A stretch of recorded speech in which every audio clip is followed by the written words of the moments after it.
आपण problem चॅप्टरमधील 7.1 example बघतोय.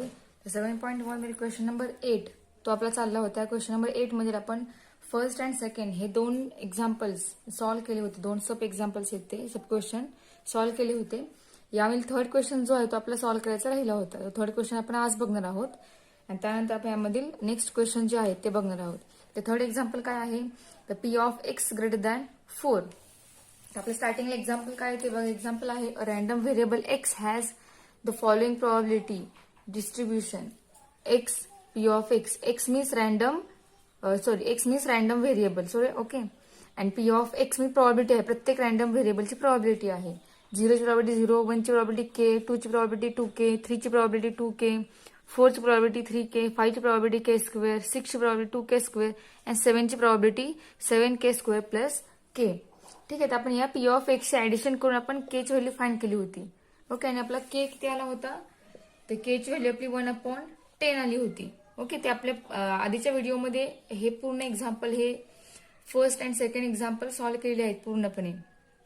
Just तुम्हाला रिकॉल करावं त्यासाठी मी तुम्हाला आन्सर सांगते. केचा आपला आन्सर 1/10 आलं होते. कशा प्रकारे आपण फाइंड आउट केलं, तर आपला पी ऑफ एक्स जो आहे तो पूर्ण आपण एकमेकांमध्ये ऍड केला आणि तो ऍड केल्यानंतर आपल्याला के मिळाला 1/10. ठीक आहे. ह्या केवळ आपण या P of x less than 3 ची व्हॅल्यू फाइंड केली होती. तर P of x less than 3 म्हणजेच एक्स अशा व्हॅल्यू की ज्या 3 पेक्षा स्ट्रिक्टली लेस आहे. त्याच्या कोणत्या कोणत्या व्हॅल्यूज आपल्या एक्झाम्पलमध्ये आहेत, तर 0, 1 आणि 2. म्हणजे आपण काय केलं, P of X equal to 0, P of X equal to 1 and P of X equal to 2 या सगळ्यांची प्रोबॅबिलिटीची ऍडिशन केली आणि ऍडिशन करून त्यामध्ये आपण के ची व्हॅल्यू पुटअप केली आणि याचा आन्सर फाइंड आउट केलं आणि याचं आन्सर आपल्याला मिळालं होतं 3/10. ठीक आहे. तर हे आपण सॉल्व्ह केलेलं आहे आधीच्या लेक्चरमध्ये. आता आपण थर्ड एक्झाम्पल सॉल्व्ह करू. थर्ड एक्झाम्पल आहे P of X greater than 4. This is third example. तर या ठिकाणी बघा काय दिलेलं आहे, तर एक्स लेस दॅन 3 होत तेव्हा आपण असे एक्स घेतले की ते 3 पेक्षा स्ट्रिक्टली लेस आहेत, 3 सोडून. आता या ठिकाणी एक्स हा 4 पेक्षा मोठे असणारे आपल्याला एक्स घ्यायचे आहेत. त्यामध्ये 4 येणार आहे का, तर नाहीये. म्हणजे कोणते कोणते एक्स व्हॅल्यू येतील, तर P of X is equal to 5 plus P of X is equal to 6 and plus P of X equal to 7. या सगळ्यांच्या प्रोबॅबिलिटीचे सम जेवढी येईल ते असणार आहे याचं सोल्युशन. तर बघा P of X is equal to 5, मग त्याची प्रोबॅबिलिटी किती आहे आपली एक्स 5 असतानाची, ते के स्क्वेअर प्रोबॅबिलिटी आहे. एक्स इक्वल टू 6, एक्स 6 असताना त्याची प्रोबॅबिलिटी किती आहे, तर 2k स्क्वेअर आहे. अँड एक्स इक्वल टू 7 साठी प्रोबॅबिलिटी आहे 7k स्क्वेअर प्लस के. ठीक आहे. तर ज्या ज्या टर्म स्क्वेअर आहेत त्या सगळ्या टर्म त्याचे आपण ऍडिशन करूयात. म्हणजे आपल्याला किती मिळेल, 7 प्लस 2 प्लस 1, 7, 8, 9 अँड 1, 10. म्हणजे या ठिकाणी आपल्याला 10k स्क्वेअर प्लस के. ठीक आहे. हे सोल्युशन झालं. आता या ठिकाणी आपण के पुट करूया. आपला के किती आलाय, 1/10 आला आहे. So we get 10 into 1/10 bracket square plus 1/10. तो 1/10 bracket square means 1/100 means 10/100 plus 1/10. 10/100 0 0 cancel होईल. आपल्याला या ठिकाणी मिळेल, मी या ठिकाणी लिहिते, आपल्याला मिळेल 1/10 प्लस 1/10. बेस सेम आहे तर न्यूमरेटर ऍड होईल. 1 plus 1 2/10 and 2/10 is equal to 1/5. हे आला answer P of X greater than 4. म्हणजे ज्यावेळेला पी म्हणजे ज्यावेळेला रॅन्डम व्हेरिएबल एक्स याची व्हॅल्यू 4 पेक्षा मोठी आहे त्यासाठीची प्रॉब्लेम आपल्याला मिळाली 1/5. ठीक आहे. तर आपला क्वेश्चन नंबर 8 जो तो 8 कम्प्लीट झाला आहे.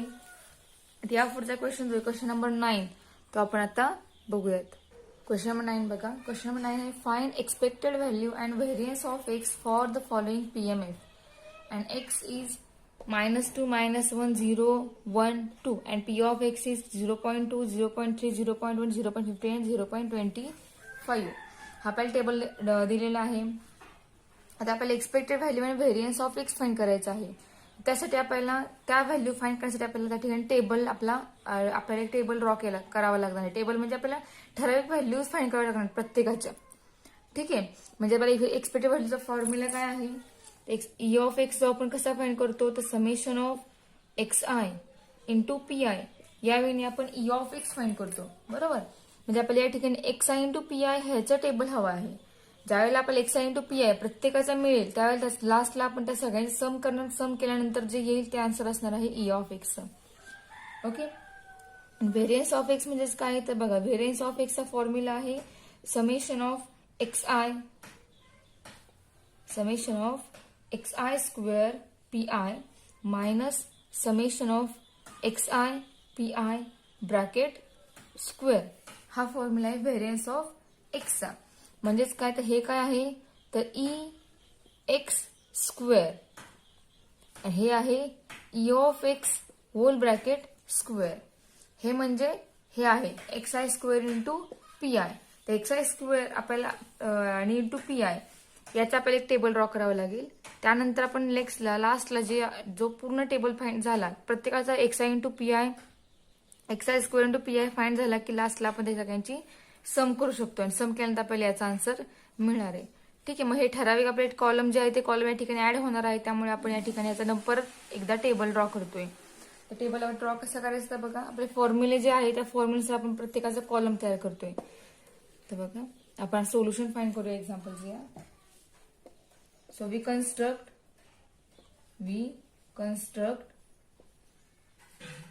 the following table to calculate E of x and VAR variance of x. ठीक आहे. तर टेबलमध्ये कोणते कोणते कॉलम येईल ते कॉलम या ठिकाणी मी तुम्हाला सांगते ड्रॉ करून. ठीक आहे. ते कॉलम मध्ये फर्स्ट टेबल जो आहे तो आपला ज्या या ठिकाणी रॅन्डम व्हेरिएबलचा टेबल जो आहे तो या ठिकाणी आपला फर्स्ट कॉलम येईल. फर्स्ट कॉलम आहे एक्स. एक्स म्हणजे आपला एक्स आय आहे. ठीक आहे. एक्स आय म्हणजेच काय x1 x2 x3 x4 x5 up to xn पर्यंत तो एक्स आय एक्सपांड होणार आहे. आणि आय जो आहे तो आय नॅचरल नंबर्स घेणार आहोत आपण. x0 x1 असं आपण पोझिशन जी आहे रॅन्डम एक्सची ती आपण घेणार नाहीये. ही पहिलं जे आहे ते पहिला x1 असेल, दुसरा x2 असेल, तिसरा x3, then x4, then x5. मग तो आपला पहिला कॉलम असेल. सेकंड कॉलम आपला येईल पी ऑफ एक्सचा. सो पी ऑफ एक्स म्हणजेच पी आय म्हणजे first probability P1, then P2, P3, P4, P5. Similarly for X I सारखं same to same P I आहे. ठीक आहे. आय म्हणजे पोझिशन याची आहे आणि म्हणजे आपला हा काय आहे तर P of X is equal to X I. ठीक आहे. म्हणजे रॅन्डम व्हेरिएबल प्रत्येकाच्या रॅन्डम व्हेरिएबलची प्रोबॅबिलिटी जी असणार आहे ती असणार आहे पी आय. हा सेकंड कॉलमला असणार आहे. तर एक्स आय आणि पी आय हे दोन्ही मिळाले की पुढचा कॉलम येणार आहे X I into P I, दोघांचं multiplication X I into P I. या ठिकाणी याच्या व्हॅल्यूचं मल्टिप्लिकेशन या कॉलम मध्ये येणार आहे. आणि लास्ट कॉलम कोणता येईल तर X I square into P I हा या ठिकाणी नेक्स्ट कॉलम येईल. ठीक आहे. म्हणजेच काय आहे तर X I into X I बरोबर. एक्स आय स्क्वेअर आहे म्हणजे एक्स आयचं मल्टिप्लिकेशन आहे आणि इंटू परत पी आय आहे. ठीक आहे. म्हणजे आपण एक्स आयला एक्स आयने मल्टिप्लाय करणार आणि त्या स्क्वेअरला परत पी आयने मल्टिप्लाय करणार आणि पी आयला मल्टिप्लाय केल्यानंतर जे येईल त्या व्हॅल्यू आपल्या या ठिकाणी येणार आहेत. तर एकूण आपली व्हॅल्यू किती आहे तर 1 2 3 4 5 म्हणजे आपले रो या ठिकाणी किती 5 येतील. बघा हा 1 इज फर्स्ट, 2 3 4 अँड 5. ठीक आहे. एक्स आय जो आपला एक्स आय तो आपण लिहूया -2 -1 0 1 अँड 2 आणि पी आय काय आहे 0.2 0.3 0.1 0.15 0.25. ठीक आहे. हा झाला एक्स आय आणि पी आय. आता आपल्याला दोघांचं मल्टिप्लिकेशन करायचं x I into P I. तर 0.2 इंटू 2 याचं मल्टिप्लिकेशन किती येणार आहे ते मल्टिप्लिकेशन येईल -0.4. तुम्हाला हे मल्टिप्लिकेशन जमत असणार आहे. मल्टिप्लिकेशन करताना आपण पॉईंट बघत नाही, डायरेक्ट मल्टिप्लिकेशन करतो आणि त्यानंतर पॉईंट कुठे दिलेला आहे किती नंबर सोडून दिलेला आहे तो पॉईंट आपण चेक करतो आणि तो त्या आन्सरमध्ये पॉईंट देतो. ठीक आहे. या ठिकाणी -1 0 पॉईंट ह्याचं मल्टिप्लिकेशन येईल -0.3 0 इंटू 0.1 आन्सर येणार 0, 1 इंटू 0.15 आन्सर येणार 0.15, 2 इंटू 0.25 आन्सर येणार 0.5. ठीक, हे आलं एक्स आय आणि पी आय याचं मल्टिप्लिकेशन. लास्ट आहे X I square into P I. म्हणजेच काय, तर एक्स आयचा स्क्वेअर म्हणजे हा जो एक्स आहे ह्या एक्स आयचा स्क्वेअर. तर फर्स्ट बघा व्हॅल्यू किती आहे. फर्स्ट व्हॅल्यू आहे -2. तर बघा फर्स्ट व्हॅल्यू तुम्हाला फाईंड करून दाखवते मी. एक्स आय स्क्वेअर म्हणजेच -2 याचा स्क्वेअर होईल इंटू याला मल्टिप्लिकेशन पर कुणाचा आहे तर 0.2 म्हणजेच पी आय आहे तो. ठीक आहे, तर आपल्याला आन्सर काय मिळेल -2 स्क्वेअर +4 अँड इंटू 0.2. आता मल्टिप्लिकेशन आपण कशा प्रकारे करतो तर डायरेक्ट 4 ला 2 ने मल्टिप्लाय करणार आपण. आन्सर येणार आहे 8. बरं, याचं मल्टिप्लिकेशन आले 8. द पॉईंट किती नंबर सोडून आहे तर 1 नंबर सोडून पॉईंट आहे. त्यामुळे या ठिकाणी आपल्याला मिळेल 0.8. या पहिल्याचं सोल्युशन आपल्याला या ठिकाणी पहिली व्हॅल्यू मिळाली 0.8. ठीक आहे, सिमिलरली सेकंड व्हॅल्यू काय मिळेल बघा, -1 आहे, -1 स्क्वेअर येणार 1 आणि याला मल्टिप्लाय आहे 0.3. तर -1 square 1 into 0.3 and answer is 0.3. Me second value मिळाली 0.3. ठीक आहे, देन एक्स आय व्हॅल्यू पुढची व्हॅल्यू आहे 0 इंटू 0.1 आन्सर इज 0. ठीक आहे, देन 1 इंटू 0.15 म्हणजे 1 square into 0.15. 1 square 1 into 0.15 answer is 0.15. आणि लास्ट व्हॅल्यू 2 इंटू 0.20 म्हणजे 2 स्क्वेअर किती येणार तर 4 इंटू 0.25. तर 25 ला आपल्याला 4 ने मल्टिप्लाय करावं लागेल. जे आन्सर त्या आन्सरला आपण त्या ठिकाणी मग पॉइंट प्लॉट करणार. ठीक आहे, तर 25 इंटू 4 मल्टिप्लिकेशन किती येईल तर 100 मल्टिप्लिकेशन येते. 25 चौक 100. ठीक आहे, आता या ठिकाणी पॉईंट बघा कुठं आहे तर 2 नंबर सोडून पॉईंट आहे. म्हणजे आपल्या ठिकाणी या साईडून 2 नंबर सोडावे लागते. म्हणजे 0 0 सोडून इथे पॉईंट येईल. आता पॉईंटच्या पुढे नंबर 0 आहेत त्यामुळे आपल्याला या ठिकाणी आन्सर मिळेल 1. ठीक आहे, आता प्रत्येकाच्या व्हॅल्यू फाईंड केल्या आपण. आता आपल्याला ई ऑफ एक्स फाईंड करायचा आहे, व्हेरियन्स ऑफ एक्स फाईंड करायचा आहे. तर व्हेरियन्स ऑफ एक्स साठी आणि ई ऑफ एक्स साठी आपल्याला कोणती व्हॅल्यू लागणार आहे कॉमन मध्ये तर X I into P I जो होता एक्स आय पी आयची सम आपल्याला हवी आहे. म्हणजे या सगळ्यांची आपल्याला ऍडिशन करायची आहे. तर ती आपल्याला ऍडिशन करूयात. तर बघा x I into P I या पूर्ण ह्याचं आपल्याला समेशन फाईंड करायची. समेशन किती येईल बघा या कॉलमची. तर या ठिकाणी आपण एक रो ऍड करूया. तर summation of X I into P I हे किती येणार आहे तर -0.05. हे तुम्ही करून बघा तुम्हाला एवढा आन्सर मिळेल. ही आली सम एक्स आय इंटू पी आयची. सिमिलर आपल्याला सम कुणाची हवी आहे अजून तर या x I square into P I square याची सुद्धा आपल्याला सम हवी आहे. तर सम किती देते तर समेशन ऑफ आपण डायरेक्ट तिघांचाही कॉलम एकत्र करूयात. रो एकत्र करूयात. तर बघा सम म्हणजे टोटल असते. त्या ठिकाणी आपण टोटल लिहूयात. याची टोटल 1 येते, याची टोटल -0.05 येते, याची टोटल पूर्ण 2.25 येते. ठीक आहे, तर आपला हा टेबल कम्प्लीट झालेला आहे. आता आपल्याला व्हॅल्यू फाईंड करायचे व्हेरियन्स ऑफ एक्स आणि ई ऑफ एक्स. आता आपल्याला ई ऑफ एक्स लगेच समजते किती आले ते. ठीक आहे, तर बघा फ्रॉम टेबल आपल्याला व्हॅल्यू कोणत्या कोणत्या मिळाल ते आपण लिहूयात. So from table summation of xi into pi is equal to -0.05 and summation of xi square into pi is equal to 2.25. ह्या टेबल आपल्याला व्हॅल्यू मिळाल्या.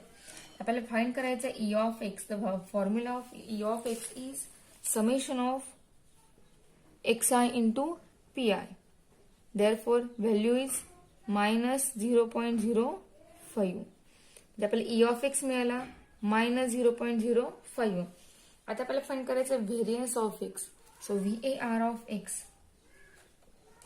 इज इक्वल टू याचा फॉर्म्युला काय आहे तर summation of XI into PI म्हणजेच XI square into PI minus summation of XI into